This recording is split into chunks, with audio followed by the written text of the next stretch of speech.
Côte brisée, paralysie, étranglement. Dans une interview accordée à NBC News, la chanteuse est revenue sur le calvaire qu'elle a enduré avec la maladie de la personne raide.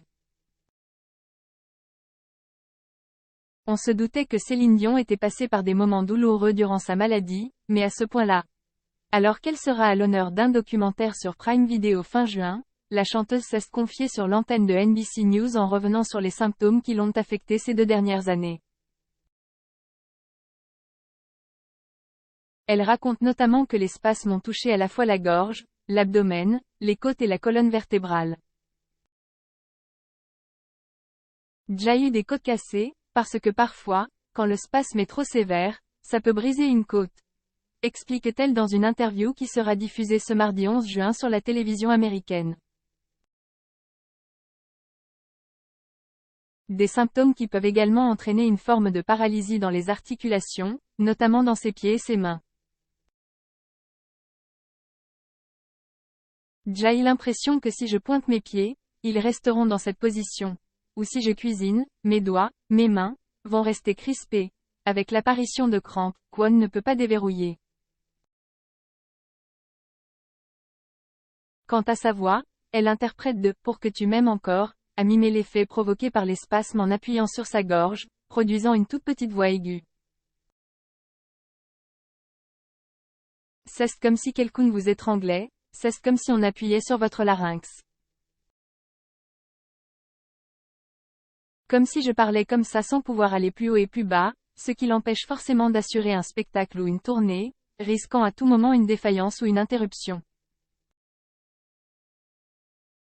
Thérapie sur mesure. On apprend que Céline Dion a connu ses premiers problèmes dès 2016, qui sont allés en empirant, la forçant à stopper complètement ses shows. Et attendre 2022 pour mettre enfin un nom sur sa maladie, le syndrome de la personne radie, un trouble neurologique rare provoquant des raideurs musculaires très douloureuses.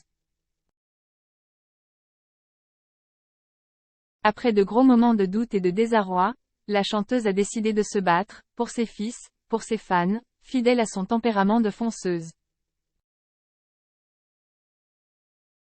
Après avoir consulté les meilleurs spécialistes, elle est désormais suivie par une équipe médicale et suit 5 jours par semaine une thérapie sur mesure, à la fois physique et vocale.